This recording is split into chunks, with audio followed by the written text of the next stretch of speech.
So again, this is one of the simplest summaries we can do. And then once I get that summary, I don't have repeated measures anymore. I just have the baseline covariates and the summary outcome, and then I can do what I would normally do without having to take this class.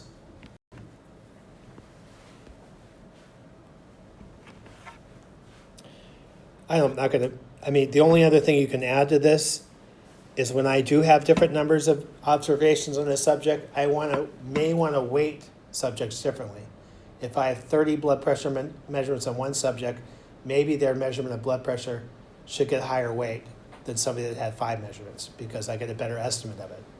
And there's various ways you can weighting. Weighting is one of these things that has a theoretical property that it's always better to weight by the inverse of the variance of the outcome, asymptotically, as sample size grows.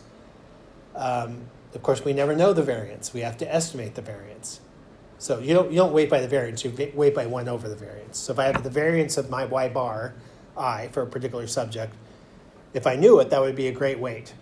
Of course, I don't know it because you don't know the variance. You have to estimate the variance for a subject. So you estimate their variance is the variance of the outcome over the number of observations.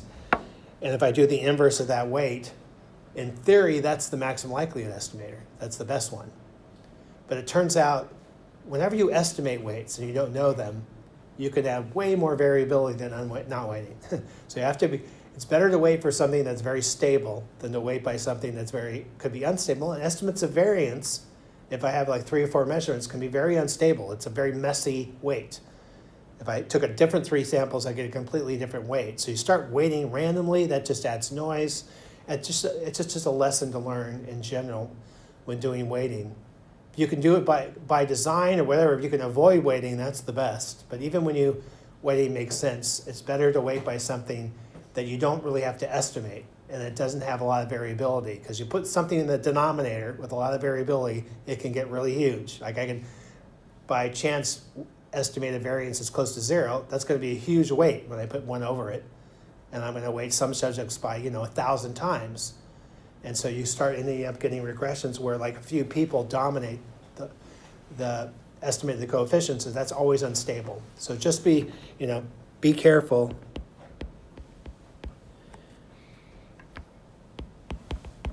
about using estimated weights such as 1 over the estimated variance of y bar I output. So one way in this case, I could just weight by the count. I don't have to estimate it. And of course that's related to the variance. It's not maximum likely anymore, but maybe a sensible weight, and that could do better, for instance, than having to incorporate also the estimate of the variance of the outcome itself, which is right. The variance estimate of y bar I is equal to s squared yi, which is a sample variance over ni. That's a sample.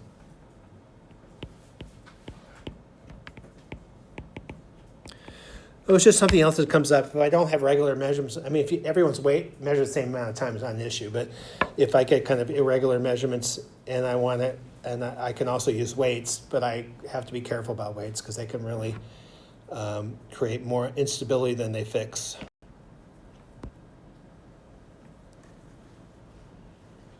Okay, I'll just skip that. So we have a quick example. I'll go very quickly. It's the HIV CD4 count example. And we'll look at baseline measure of some kind and look at repeated CD4 counts as our repeated outcomes. So again, it's the same data that we've looked at many times. Again, this is what it looks like originally. So I have to, first of all, I have to create some baseline covariate. It's not part of this data. So I'm going to choose, I think, viral load at the first time. I'm going to look at that impact of CD4 count over time.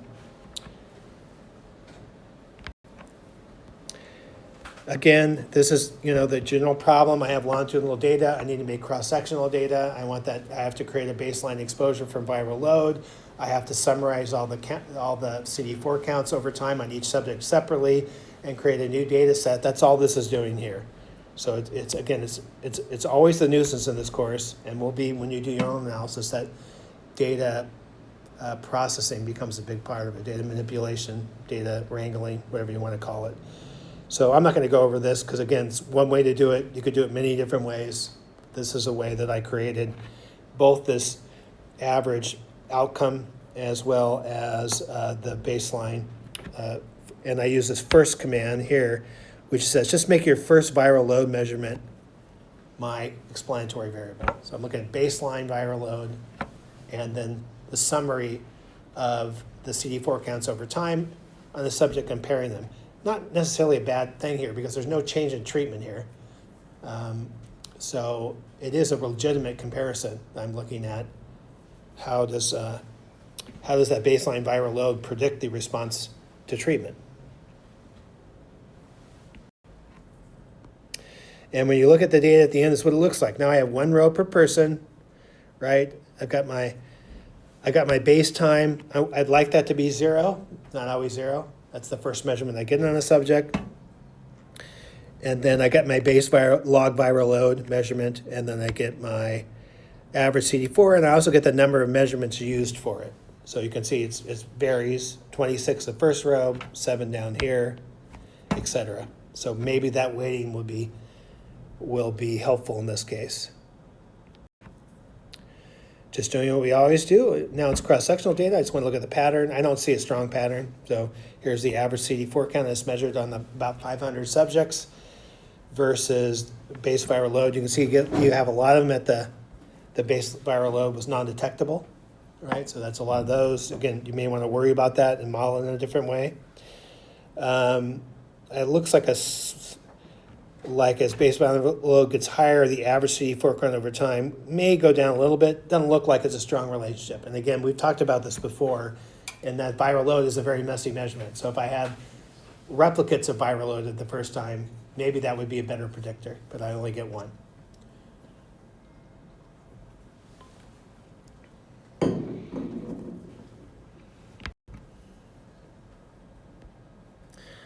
Now I have my data. Well, I can just fit a simple linear regression. So this is just a simple linear regression where now I have X. I don't have a J anymore. Xi would be that baseline log viral load. Yi is this average CD4 count. In this case, I'm not using weights at all.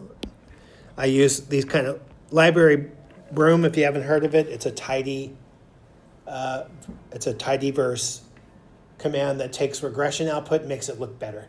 So they have these lovely commands in tidyverse that just take all this crap that you get back from these output and just displays the simplest form of it. And that's all I'm using here. And it gives me my intercept. Here's my relationship. It's kind of in the direction I expect. So minus for one log to the base 10 change in viral load, so a tenfold increase in baseline viral load gives me a decrease of about 4 units in CD4 count. Not huge for CD4. And this I wish it wouldn't do this. I mean, this one's fine, but this should be 0.27. And p-value is not significant. So my underlying the null hypothesis that there's a relationship between baseline log viral load and average CD4 count would not be rejected in this case. Because you basically, in this case, the null hypothesis that beta 1 equals 0 is not rejected.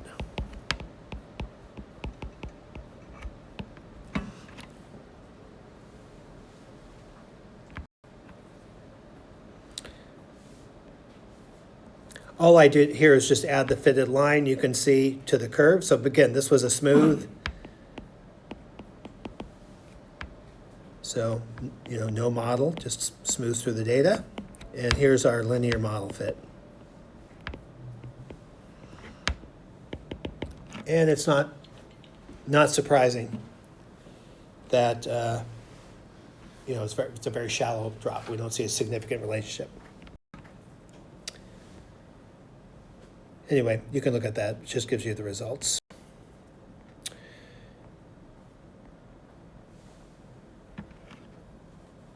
So one thing I want to mention, this is going to start getting us in the second part of the course, is that when I get my inference back from standard linear regression, it's making assumptions about the variance model, even without the repeated measures part. So correlation is not an issue. These are all independent subjects. Their outcomes, their significance are unrelated to each other. At least we're assuming that. So it's not that part. It's the fact that it's going to assume something about the variance model, which the default is that the variance is constant, right? That'll be the variance around this line. If I could draw is always the same. So constant variance assumption.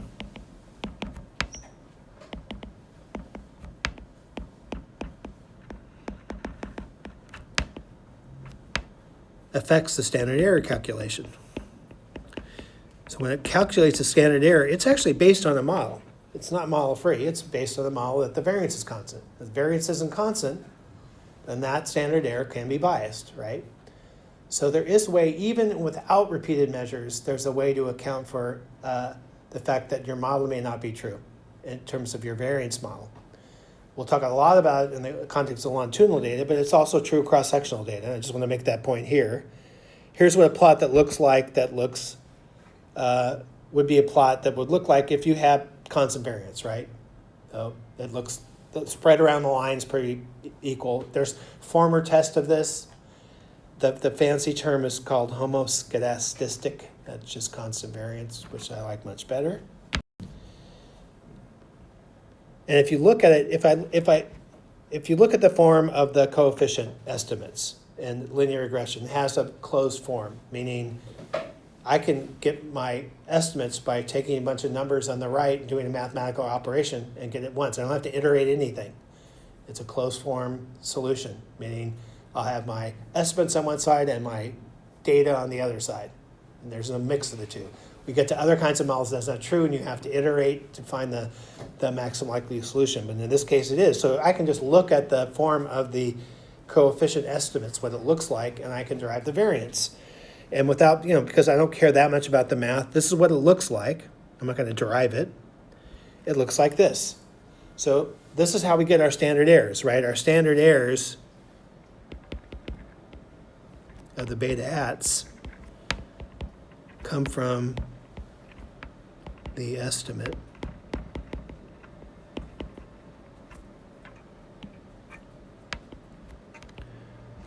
of the variance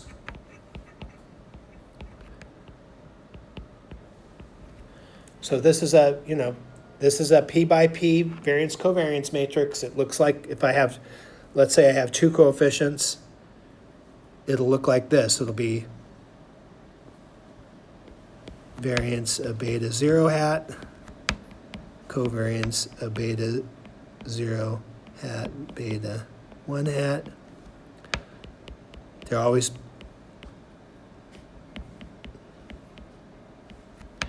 and the variance of beta 1 hat. So this is the variance of beta hat. P is the number of coefficients, so it's 2 by 2. When you run a regression procedure, that's what's behind the scenes. That's what it calculates first, and it does that based on this analytic calculation. But the one thing these are all known things, right? Those are that's just my covariance, right, predictor, or my basis functions, really. So this matrix operation, don't worry about that, but it's all stuff that's known. It's just part of your data. This thing has to be estimated when I get my estimate, that sigma, which is the variance of the residual, or the variance of y given x, the same. So it has to estimate that, and you can estimate that in two ways. You can say, well, I'm not going to assume any model. That's called robust estimation standard error. Or you can say, no, I'm going to use the standard assumption, which is homoscedasticity or constant variance, and it ends up, you get this, right? So this is what it reduces to under this assumption. It now just has one parameter, which is the variance of the residuals, which you can get you can get an estimate of it by just looking at the residuals and get a sample variance, right? You multiply that by this function of the known data, and you get your estimate of that thing here. So that is the naive, what we would call the naive estimate. And naive is the same as model-based. In other words, I'm assuming it may be naive to assume this model, it may be wrong, right? That's what we call it naive. But we'll hear this term naive estimates of the variance, and that's what this is. Don't worry about the math. It's just going to make a strong assumption about the variance model by assuming every residual has the same variance, come from the same distribution with the same variance, and it simplifies the calculation. That's not important for this class. The important thing is that's underlying the assumptions when you get your estimates of your variance covariance for the coefficients. And then, of course, just to make this clear, like the standard error of beta hat 1 is equal to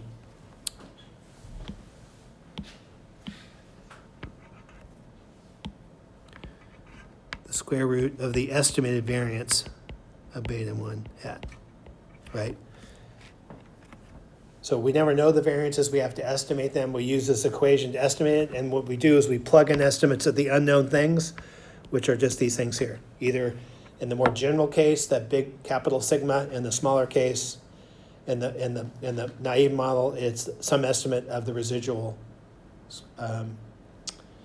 variance, which is just in this case you would just use the sample variance of the residuals. Get the residuals from every subject, get the sample variance, plug it into this formula here, and you have your variance covariance, and then just grabs the diagonal of this thing, estimated one, and takes the square root to get the standard error. And that's what it puts in the output. So that's the whole process by which this regression and the post-regression estimate of the variance covariance of the coefficients leads to a standard error. And then you can get your confidence intervals and your p-values, et cetera.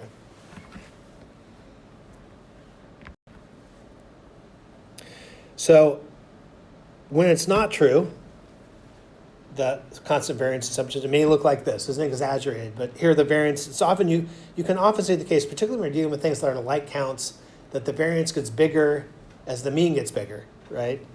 And this, in this case, I don't know if this is realistic at all, but the variance is going bigger as the covariate gets bigger. And I just made a little simulation that did it. It's not important, but it's just an example of where that assumption of constant variance is going to go wrong. And therefore, if I assume it by just getting the standard results from a linear regression, I'm going to get biased standard errors, biased confidence intervals, et cetera, right? So assuming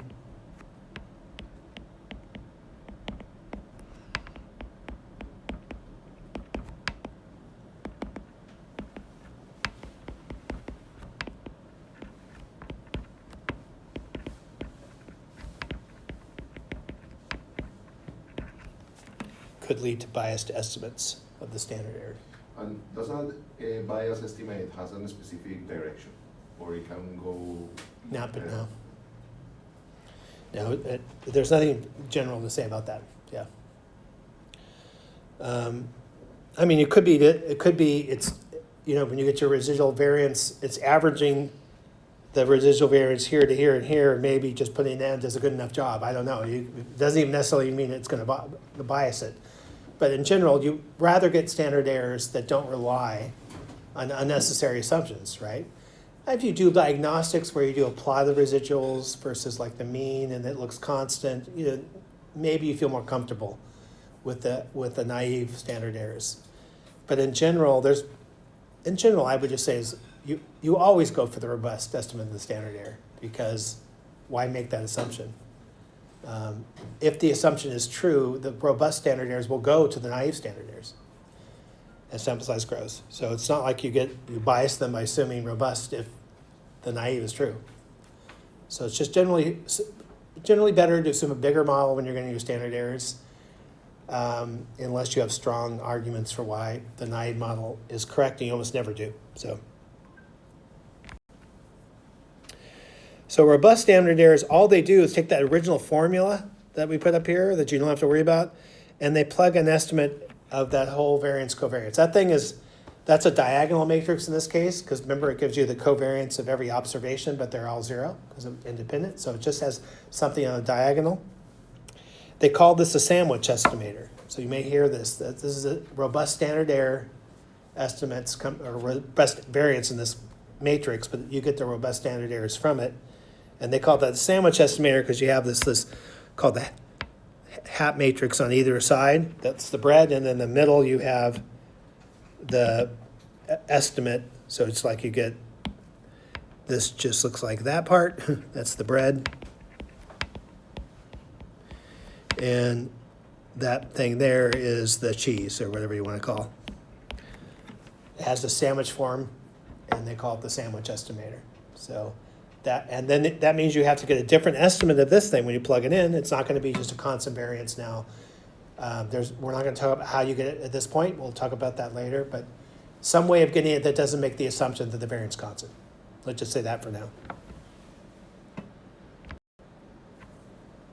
Just to show you, because I didn't go over this, is what it looks like, right? If I have a variance, this thing, it's the variance of the first observation, second observation on the diagonal. If I had a sample size of 10, it would be a 10 by 10 matrix. If it was a sample size of 1,000, it'd be a 1,000 by 1,000 matrix. But all the off diagonals are zero in this case because I'm assuming independence. So again, the independence assumption, it's inherent when you fit the LM regression, but it's an assumption, right? And of course, if that's not true, then you're going to be, it's not estimating the covariance, it's just assuming they're zero. So you have to plug in some estimate of this thing when you, of these, and you could do it in various ways, and we'll talk about how to do it that assumes absolutely nothing. It assumes that every variance could be arbitrarily different. That's the most robust version. But there's other versions that may assume a little bit more than that.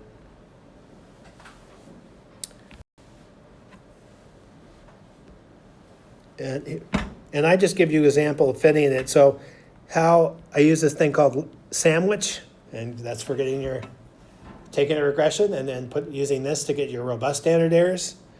This is what I would always recommend when you're doing even just standard regression. Always good to check this compared to the naive. Here I have the original one.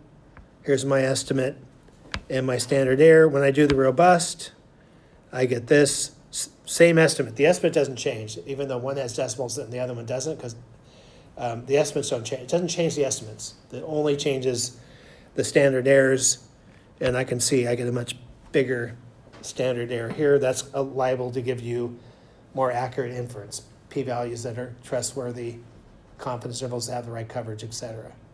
So just an example, toy example, to show the importance of not necessarily defaulting to the standard errors you get back from typical regression. It's always a good idea to use a robust version. And